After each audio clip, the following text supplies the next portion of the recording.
Hello, hi, happy new year. If you're a returning viewer, thank you for tuning in. And if you just stumbled on here, my name is Shne. I love to talk about perfume and you should consider subscribing to my channel. And also follow me on TikTok. I'm way more fun there and I post more regularly. 2025 was an explosion in the perfume space. Every day there were new perfumes launching, new perfume houses popping up. There weren't many perfumes that were released this year that I smelled and I was like, I need that in my collection right now. So I'll be very honest, it was not difficult to pick my top 10 releases of 2025. In Dreams and Fairy Tales by Source. This is a vanilla perfume that I think is severely underrated. I know everybody loves Escapade Gourmand, Tihota, Fire at Will, but this fragrance should have the same reputation and prestige as those vanilla fragrances. This is a very rich, cozy vanilla extract vanilla. Even though this fragrance has the addition of a sugar note, it isn't very sugary sweet. This is a vanilla fragrance that takes you on a journey. The opening of this fragrance might not wow you. You might smell it and be like, okay, it's a vanilla extract vanilla. But the dry down is where this fragrance really shines. The combination of the rich, pure vanilla extract with the chamomile notes really give this fragrance this coziness and also this almost like creaminess. And then the sugar adds a tiny bit of sweetness. The thing about vanilla extract vanilla perfumes for me is that a lot of them tend to smell like Play-Doh. For example, Escapade Gourmand to me smells like Play-Doh. I do not like that fragrance. But this one does not have that. And this fragrance is surprisingly long lasting, especially for a vanilla fragrance that doesn't have very heavy, ambery, woody notes in the base. 6 hours later, I can still smell this fragrance. So if you're a lover of a vanilla extract vanilla, you want a vanilla fragrance that is gourmand but isn't too sweet, I definitely recommend that you get your nose on in Dreams and Fairy Tale Vanilla Edition. There are, I think, 4 other fragrances in this collection. There's like a blueberry one, a passion fruit one, a strawberry one. I have all of them. So if you want an overview of the collection, let me know in the comments. Milk Orchid by Commodity. I don't know if I mentioned this earlier, but I am not going in any particular order. These are just my top 9 favorite fragrances that were released in 2025. So Milk Orchid is a stunner. I know some people might have been disappointed that it doesn't smell like milk. I personally don't want to smell like milk, but I want to smell like the concept of milk. It's able to give you that creamy, cozy vibe that milk gives. So this has notes of fig milk, coconut cream, almond blossom, vanilla orchid, warm cotton, macadamia milk, and sandalwood. I think what really makes Milk Orchid special is the macadamia milk. I don't know, I've never had macadamia milk, but I've had macadamia cookies. And the nuttiness and gourmand aspect of this fragrance is very in line with a very muted macadamia cookie vibe. This fragrance smells like you are laying in your bed. You're rolling around in your fluffy comforter, and then the light is peeking through the window. And then in the background, there's this very muted smell of like macadamia cookies. Put together, it's like a sophisticated gourmand. When people say gourmand smell childish, juvenile, blah, blah, blah, this does not smell like that. This is not necessarily an overwhelming gourmand, but the nuttiness is able to add a bit of a gourmand touch. People always ask, does this smell like milk from Commodity? Does it smell like Blanche Bette? To me, this fragrance doesn't smell like any of those fragrances. Instead, it smells similar to Queenie by Mind Games, and they were actually done by the same perfumer. Queenie was on my list for a really long time, but once I smelled this, I said, you don't have to worry about me. I will happily buy this. Emma did her big one with Milk Orchid. I'm a big fan. Dave by Henry Rose. Into the theme of vanilla, this is Dave by Henry Rose. I know you're gonna say your bottle is essentially full. I have gone through 2 travel sizes. I know some people say vanilla perfumes smell juvenile, they smell childish, but I think that is because they are only smelling the very gourmand, very edible, very decadent vanilla perfumes. There is so much more to vanilla than smelling like a cupcake. I'm literally talking about that on TikTok. I have so many videos that I have been posting about vanilla perfumes that are dark, mysterious, sexy, and not your super gourmand vanilla perfumes. So if you're interested in that, another reason to follow me on TikTok. This smells like the purest, richest hot chocolate is in front of you,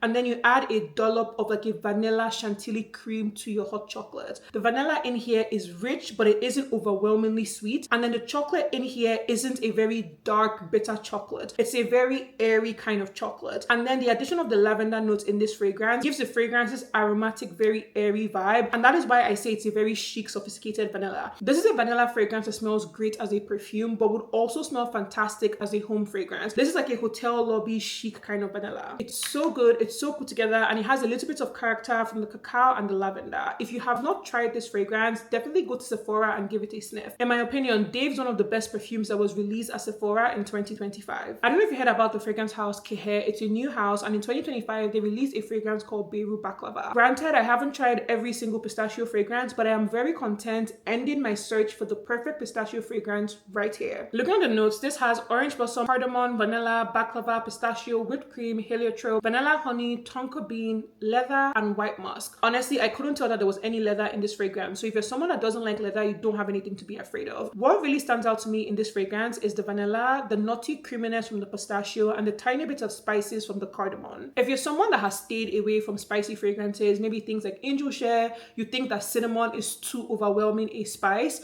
I think you should definitely try fragrances that have cardamom in them. Cardamom is able to add that intrigue that a spice note would add without being very heavy and overbearing the way cinnamon often is. As much as Beirut baklava has a creamy nuttiness to it, it also smells powdery. When I think about the kind of woman that wears Beirut baklava, I think about someone that lives in a penthouse apartment, an insane view, and then she has this huge white marble island. That is a Beirut baklava girl. This fragrance is cozy, it's elevated, it's sophisticated. This is a fragrance that smells like money. It smells like money in a very unassuming, I don't have to prove anything to you way. If you love fragrances that are feminine and sophisticated, I definitely recommend you get your nose on Beirut baklava. They sell samples of the entire collection on ScentSplits, and you can save with Chineye 10. I actually have samples of all the fragrances in their collection, so let me know if you want an overview of the brand. Shifting gears to the darker, sexier, more intriguing, more mysterious fragrances, we have Creed Oud Zarian. Oud Zarian was a fragrance that I tried in September when it launched, and I was like,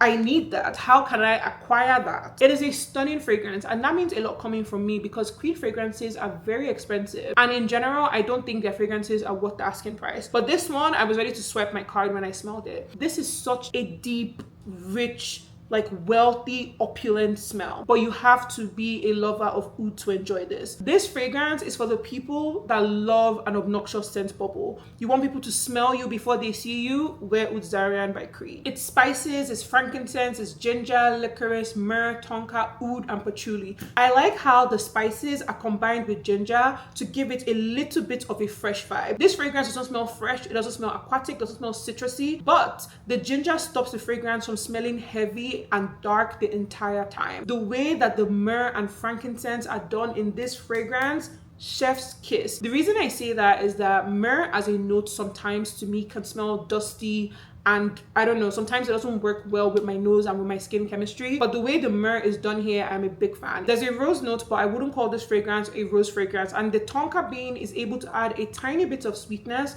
that stops the fragrance from just being warm spicy. If you have the same taste in perfumes, you love a darker, sexier, more mysterious fragrance, I definitely recommend you get your nose on Oud Zarian by Creed. I am checking the discounters every day, waiting for the price of this to come down so I can snag myself a bottle. My birthday is in February, and this might just be my birthday gift to myself. If this is what Creed came out with in 2025, I am excited for what they have in the works for 2026. Cosmos by House of Beau. This is a fragrance that a lot of people might not like because they smell it and they think it's very masculine. So House of Beau has maybe like 8 fragrances in their collection, and while the entire collection is unisex, a lot of their popular fragrances are like unisex leaning more feminine. So things like Bon Bon, things like Ave Maria, and then you have like Casablanca, which is like right there in the middle. Is Cosmos as masculine as Infinite Oud? Absolutely not. This is a fragrance that I think is kind of difficult to explain, but it's also a fragrance that is very polarizing. This fragrance reminds me of Rossano Matteo No. 5, not because they necessarily smell the same, but because they have that pull. The people that love it, and the people that don't love it, they don't love it. This fragrance has a lot of notes. It has cacao, it has incense, it has vanilla, it has whiskey, it has praline, it has a mineral note, and that is what makes the fragrance kind of difficult to explain.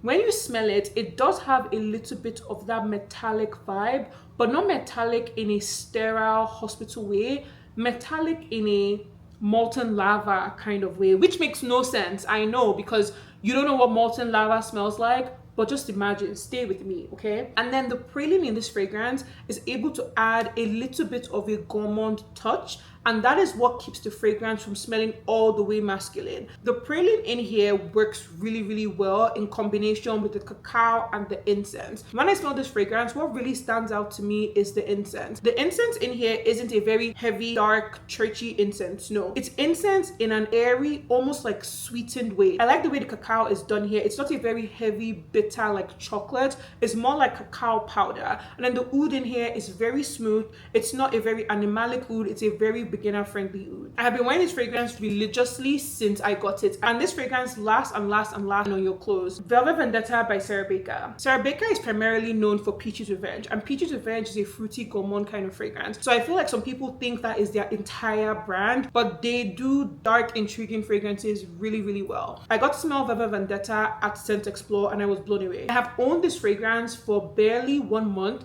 Can you see the dent? I always say that this fragrance is a very naughty kind of vanilla. It is not a vanilla perfume you have ever smelled before. This fragrance has the addition of a gunpowder note. So the gunpowder note gives a little bit of a metallic touch and gives that incensey vibe without being a very heavy church incense. When I smell this fragrance, I think about a Bond girl in a dimly lit bar, stirring her martini and waiting for her mark. That is the vibe. When I say naughty, are you picturing what I mean now? This is a naughty vanilla. This is a femme fatale vanilla. Nothing about this that is gourmand, that is juvenile, that is fun. No. She means business, okay? There is also the addition of an olive note, which I think is very interesting. The olive notes in here add a tiny bit of that brininess to the fragrance. But what is interesting is that this brininess translates to me like an intrigue. It's what I think makes this fragrance very different. Like you smell it and you're like, wait, what's that? And then when you combine the olive note with like the musk, I feel like it gives the fragrance this like very central pull. I think these are available on Scent Split, so you can also grab a sample from Scent Split and save using Chineye 10. And the final one is Balder Freak Absolute. Byredo did a bang up job with their Absolute line. When it first came out, I thought, oh my god, cash grab, gimmick, but it was actually pretty good. I love when flankers of a fragrance are intentional. They don't just change one note and like give you the same thing. And also, if you're someone that has not been a fan of Byredo because of the longevity of their fragrances, you should definitely try the Absolute line. This fragrance is still very citrusy and woody, but I feel like it's more sparkling now. And I think there's also the addition of a violet note that adds a tiny bit of a powdery vibe. The thing for me is that whenever people say they want to smell clean, effortless, soapy, put together, people are talking about like clean girl scents. A lot of those clean girl scents are not how I want to smell when I want to smell clean, right? To me, many of those fragrances like Glossier You and Friends, they all smell like expensive air conditioning. I'm not spending $200 to be able to barely smell myself. But when I want to smell clean, put together, effortless, Balder Freak Absolute is the kind of fragrance that I would reach for. Because it has that, I'm not even trying subtle aura about it, but when you smell it, you can tell that this person has good taste. That is everything. That is a wrap on today's video. If you enjoyed this video, don't forget to like and subscribe so you don't miss my next one. And I would love to know in the comments, what are some fragrances that released in 2025 that made it onto your favorites list? See you next time.